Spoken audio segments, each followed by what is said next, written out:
Hi everyone.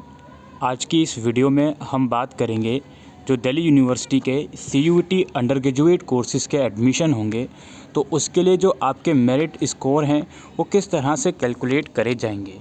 Delhi university के जो admission form हैं वो 12 सितंबर से रिलीज़ हो गए थे और इसके जो लास्ट डेट है फ़िलहाल 10 अक्टूबर है।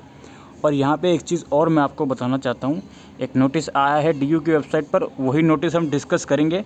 इस नोटिस में एक बात कही गई है कि CUET का रिज़ल्ट आने के बाद जो आपके रजिस्ट्रेशन फॉर्म का फ़ेज़ 2 स्टार्ट होगा वो मंडे 26 सितंबर से स्टार्ट होगा, जिसके अंदर आपको अपने कॉलेजेस एंड कोर्सेज़ का प्रेफरेंस देना होगा। तो वो जो प्रोसीजर है आपका वो 26 सितंबर से स्टार्ट होगा और बाकी जो रजिस्ट्रेशन वगैरह है वो तो ऑलरेडी स्टार्ट हो गया है और इन दोनों ही प्रोसीजर की जो लास्ट डेट है 10 अक्टूबर रखी गई है। ठीक है, तो आप अगर 26 सितंबर के बाद भी फॉर्म भर रहे हो तो बिल्कुल आप बेसिक रजिस्ट्रेशन भी कर सकते हो और जो आपका कॉलेज एंड कोर्सेज़ का प्रेफरेंस वाला स्टेप है वो भी आप कर सकते हो। 10 अक्टूबर इसकी लास्ट डेट रहेगी और 10 अक्टूबर तक ही जो शेड्यूल है कि आपकी पहली काउंसलिंग का जो रिज़ल्ट है वो कब तक आएगा वो आपको वेबसाइट पर बता दिया जाएगा। यहाँ पर एक चीज़ और मैं आपको बता दूँ, ऐसे स्टूडेंट जिन्होंने रजिस्ट्रेशन कर दिया है, अपनी एकेडमिक डिटेल्स और एजुकेशन डिटेल्स और डॉक्यूमेंट डिटेल देकर फ़ीस भर दी है, तो उनको 26 सितंबर का वेट करना है। 26 सितंबर से ही आपका जो प्रेफरेंस वगैरह है वो स्टार्ट होगा।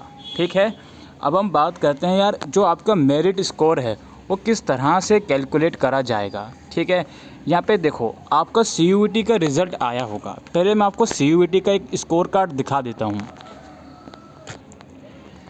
तो ये देखिए, ये एक स्कोर कार्ड है हमारे पास। यहाँ पे बच्चे के परसेंटाइल लिखे हुए हैं और नॉर्मलाइज स्कोर लिखा हुआ है। तो जो DU है, DU आपका जो नॉर्मलाइज स्कोर है इसी को कंसिडर करेगा मेरिट लिस्ट के लिए। ठीक है, एक बात अपने माइंड में बिठा लीजिए। दूसरी बात अब हमारी ये आती है कि चलो हमने मान लिया इसको कंसिडर करेगा, लेकिन एक्चुअल में जो DU किस बेसिस पर हमको कॉलेज अलॉट करेगा वो आपको अलॉट करेगा जिस कोर्स के लिए आप एलिजिबल हो, जिस कोर्स में आपने प्रेफरेंस दिया है, जिस कोर्स में आपने अप्लाई किया है उसका कॉम्बिनेशन क्या है और जो आपका बेस्ट कॉम्बिनेशन बनता होगा वही उसी के बेसिस पर आपको जो है प्रेफरेंस दी जाएगी, उसी के बेसिस पर आपको सीट अलॉट करी जाएगी। अब इसके लिए हम एक एग्ज़ाम्पल से समझेंगे तो ही आपको समझ में आएगा। यहाँ पे एग्ज़ाम्पल बिल्कुल अच्छे तरीके से दिया हुआ है DU ने। यहाँ पे आप लोग देख सकते हो 2 कैंडिडेट्स हैं जिनके पास 2 अलग अलग सब्जेक्ट्स के कॉम्बिनेशन हैं। ठीक है, और इनका CUET का नॉर्मलाइज स्कोर लिखा हुआ है। अब यहाँ पर देखिए, पहला जो एग्ज़ाम्पल इन लोगों ने दिया है BA ऑनर्स पॉलिटिकल साइंस का। इसके लिए कॉम्बिनेशन क्या क्या था हमारे पास, 1 लैंग्वेज थी प्लस 2 सब्जेक्ट लिस्ट B1 में से और कोई एक सब्जेक्ट वो या तो लिस्ट B1 में से हो सकता है या लिस्ट B2 में से हो सकता है। तो जो कैंडिडेट A और कैंडिडेट B का अलग अलग कॉम्बिनेशन है वो यहाँ पर लिखा हुआ है और इनके टोटल मार्क्स लिखे गए हैं, इतने होंगे यानी कि 662। अब ये 662 कैसे आया, ये जो आपका हिंदी, केमिस्ट्री, फिज़िक्स, बायोलॉजी का स्कोर है, हिंदी, केमिस्ट्री, फिज़िक्स, बायोलॉजी, इनका जो टोटल कराई है 196 प्लस 155 प्लस 158 प्लस 151, इनका टोटल करके जो टोटल स्कोर आया वो हो गया इनका 662.156। तो ये जो स्कोर है ये कंसिडर करा जाएगा आपका BA ऑनर्स पॉलिटिकल साइंस के लिए। अब यहाँ पे फॉर एग्जांपल एक चीज़ और मैं आपको बता देता हूँ, ये मैथमेटिक्स का स्कोर कंसिडर नहीं करा क्योंकि यहाँ पे बच्चे के स्कोर कम हैं, इसके 72 नॉर्मलाइज स्कोर हैं। तो जिस सब्जेक्ट में सबसे ज़्यादा स्कोर, नॉर्मलाइज स्कोर बच्चे ने गेन किए होंगे उसी सब्जेक्ट को कंसिडर करेंगे और जो कॉम्बिनेशन है, जो सब्जेक्ट्स का कॉम्बिनेशन है, उन अलग अलग सब्जेक्ट्स में जो बच्चे के मार्क्स होंगे उसकी टोटलिंग करी जाएगी। उसकी टोटलिंग जो आएगी उसी को कंसिडर करा जाएगा कि हाँ जी ये मेरिट है, अब इतने मार्क्स बच्चे के आए हैं, इसके बेसिस पर हम बच्चे को कोर्स या कॉलेज अलॉट करेंगे। अब दूसरा एग्जांपल समझते हैं, जैसे BA ऑनर्स इकोनॉमिक्स है। अब BA ऑनर्स इकोनॉमिक्स में कैंडिडेट B के आगे देखिए नॉट एलिजिबल लिखा हुआ है। वो क्यों लिखा हुआ है, क्योंकि एज वी डिस्कस कि यार BA ऑनर्स इकोनॉमिक्स के लिए DU में मैथमेटिक्स ज़रूरी है। तो कैंडिडेट B के पास जो सब्जेक्ट्स थे इसमें मैथमेटिक्स नहीं है तो इसलिए वो एलिजिबल नहीं है। लेकिन कैंडिडेट A जो है इसके पास सब्जेक्ट है मैथमेटिक्स, तो ये बच्चा एलिजिबल रहेगा और इसके जो सब्जेक्ट कंसिडर करे गए हैं मेरिट लिस्ट के लिए वो करे गए हैं हिंदी, मैथ्स, केमिस्ट्री, फिज़िक्स। ठीक है, मैथ्स बेस्ट 4 में भी कंसिडर करना है, यानी कि सब जो कैलकुलेशन होता है उसमें भी कंसिडर कर रहे हैं ये लोग। और हिंदी लिया इन लोगों ने लैंग्वेज में, और मैथ्स, केमिस्ट्री और फिज़िक्स जो भी आपका कॉम्बिनेशन था वो इन लोगों ने ले लिया। और उस कॉम्बिनेशन के अकॉर्डिंग बच्चे का जो मेरिट स्कोर बना वो 583 बना, 583 समथिंग। ठीक है, इसी तरह से बीकॉम ऑनर्स है। अब बीकॉम ऑनर्स में जो सब्जेक्ट कॉम्बिनेशन है वो 2 तरह के रखे गए हैं। कैंडिडेट भी एलिजिबल नहीं है बीकॉम ऑनर्स में एडमिशन के लिए, बिकॉज बीकॉम ऑनर्स में एक आता है कि यार मैथ्स ज़रूरी है, और अगर मैथ्स नहीं है आपके पास तो भी आप एलिजिबल हो गए बीकॉम ऑनर्स में, लेकिन फिर अकाउंटेंसी ज़रूरी है। लेकिन कैंडिडेट बी के पास ना तो मैथमेटिक है ना तो अकाउंटेंसी है, यहाँ पे आप लोग देख सकते हो।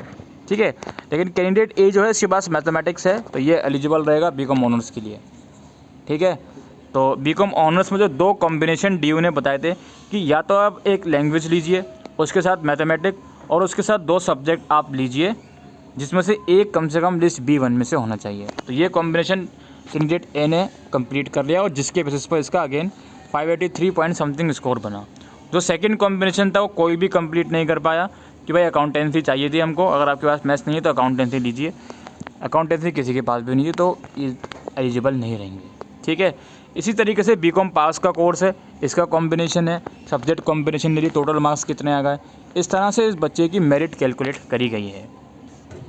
बीए प्रोग्राम का जो सबसे पॉपुलर कोर्स है, इसमें क्या कहा गया था, या तो आप एक लैंग्वेज लीजिए उसके साथ 2 सब्जेक्ट आप लिस्ट B1 में से लीजिए, और एक सब्जेक्ट आप या तो लिस्ट B1 और लिस्ट B2 में से ले सकते हो, या फिर एक और कॉम्बिनेशन था कि एक लैंग्वेज होनी चाहिए आपकी, उसके साथ साथ आपका एक सब्जेक्ट लिस्ट B1 में से होना चाहिए, और उसके साथ साथ आप सेक्शन 3 जनरल टेस्ट कंसिडर कर सकते हो, यानी कि जनरल टेस्ट बीए प्रोग्राम में एडमिशन के लिए कंसिडर करा जा सकता था। तो इसी वजह से कैंडिडेट ए का जो है जनरल टेस्ट कंसिडर करा है।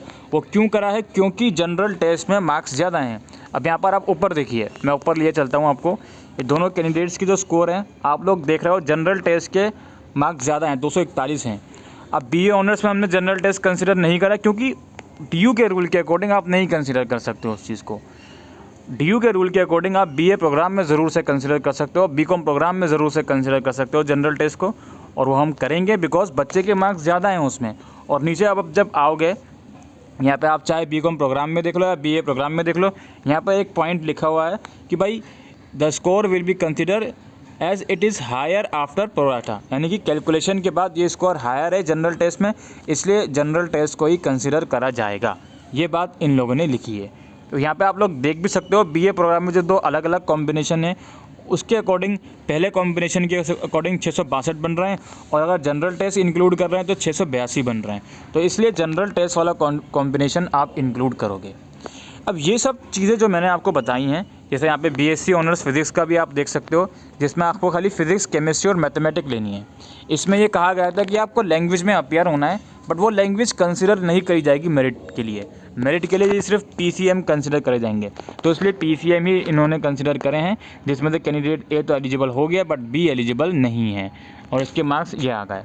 ठीक है, तो तीनों का एवरेज ले रखा उन्होंने कैलकुलेशन करके। ठीक है जी, समझ रहे हो मैं आपको क्या कहने की कोशिश कर रहा हूँ। तीनों को प्लस कर रख के वो मार्क्स ले रखे हैं, एवरेज नहीं, सॉरी एवरेज गलती से निकल गया। और बायोमेडिकल साइंस में क्या कॉम्बिनेशन है वो आप देख सकते हो, उसको कैलकुलेट कर लिया।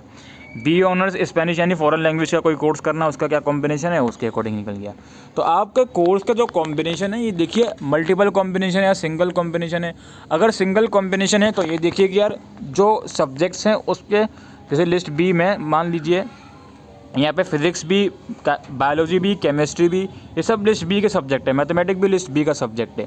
लेकिन मैथमेटिक हम लोग नहीं लेंगे अनलेस एंड अनटिल हम इकोनॉमिक्स ऑनर्स में एडमिशन ले रहे हैं। तो मैथमेटिक हम इसलिए नहीं लेंगे बिकॉज यार कैलकुलेशन में अगर हम 72 को ऐड करेंगे तो 72 कम है हमारे मार्क्स इसमें, इसलिए बच्चे का ये कंसिडर मैथमेटिक नहीं करा जाएगा। इसके 2 तीसरे सब्जेक्ट हैं यानी कि फिज़िक्स, केमिस्ट्री, बायोलॉजी, ये कंसिडर करे जाएंगे मेरिट लिस्ट के लिए, बिकॉज इसमें इस बच्चे ने ज़्यादा स्कोर किया है। तो इसलिए ये बात कही गई थी बार बार CUET के टाइम पर कि भाई जितने भी सब्जेक्ट्स आपने दिए हैं सभी में अपियर हो, जिसमें मार्क्स ज़्यादा आ जाएंगे आपका वो सब्जेक्ट कंसिडर कर लिया जाएगा। ठीक है, अब यहाँ पे हिंदी दे रखा है, यहाँ पे हो सकता था इंग्लिश भी दिया होता। अब इंग्लिश और हिंदी दोनों लैंग्वेज हैं, जिस सब्जेक्ट में ज़्यादा मार्क्स हैं चाहे हिंदी में हो या इंग्लिश में हो उसी को कंसिडर करा जाएगा। अब जैसे मैंने एक स्कोर कार्ड खोला हुआ था अभी, उसको मैं दोबारा से ओपन कर लेता हूँ। यहाँ पे इंग्लिश है, इस बच्चे के पास सब्जेक्ट उर्दू है। अब ऑब्वियसली इंग्लिश ही कंसिडर करेंगे इस बच्चे का, बिकॉज इंग्लिश में ज़्यादा मार्क्स हैं। अगर इस बच्चे के उर्दू में मार्क्स ज़्यादा होते तो हम इसको उर्दू का कंसिडर करते, ठीक है। और बाकी BA ऑनर्स पॉलिटिकल साइंस के लिए फॉर एग्जांपल हम क्या क्या कंसिडर करेंगे, 1 लैंग्वेज और 3 सब्जेक्ट है मेन सब्जेक्ट। तो लैंग्वेज में तो इस बच्चे का इंग्लिश आ जाएगा BA ऑनर्स के लिए, और 3 मेन सब्जेक्ट इसे कौन से आएंगे, यही नीचे वाले आएंगे, उसके अलावा कोई मेन सब्जेक्ट है ही नहीं, ठीक है। और मान लो BA प्रोग्राम में बच्चा एडमिशन लेना चाहता है। अब BA प्रोग्राम में जनरल टेस्ट ये बच्चा इंक्लूड करेगा ही करेगा, बिकॉज सबसे ज़्यादा मार्क्स इसके जनरल टेस्ट में आए हैं। तो एक तो ये इंक्लूड करेगा, एक लैंग्वेज ले लेगा ये, और एक और सब्जेक्ट ये लेगा। इन तीनों में से कौन सा लेगा, ऑब्वियस सी बात है भाई, ये लेगा इकोनॉमिक्स, बिकॉज इकोनॉमिक्स में 163 सबसे ज़्यादा मार्क्स हैं इसके।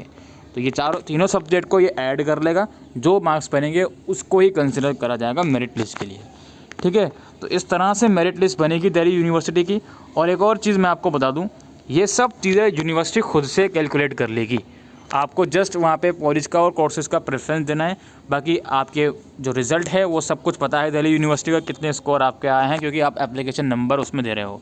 तो वो जो प्रोग्राम स्पेसिफिक मेरिट स्कोर है वो दिल्ली यूनिवर्सिटी अपने आप ही कैलकुलेट कर लेगी, ऑटो कैलकुलेट कर लेगी, और उसके बेसिस पर आपको सीट अलॉट करी जाएगी, ठीक है जी। और यही सब चीज़ें हैं। बाकी एक आपका डेमो अलोकेशन भी आएगा, कि जो आपने प्रेफरेंस दिए हैं उसके बेसिस पर डेमो अलोकेशन का भी एक वो है प्रोसीजर। उसके बाद फिर आपको दोबारा से रीऑर्डर करने का ऑप्शन दिया जाएगा प्रेफरेंस को, तो वो आप कर सकते हो, ठीक है। बाकी डिटेल वीडियो मैंने बना रखी है पूरे प्रोसीजर के ऊपर, आप उस वीडियो को देख सकते हो, लिंक डिस्क्रिप्शन में है। आई होप ये वीडियो आपको यूज़फुल लगी हो, वीडियो को शेयर करिएगा। Thank you.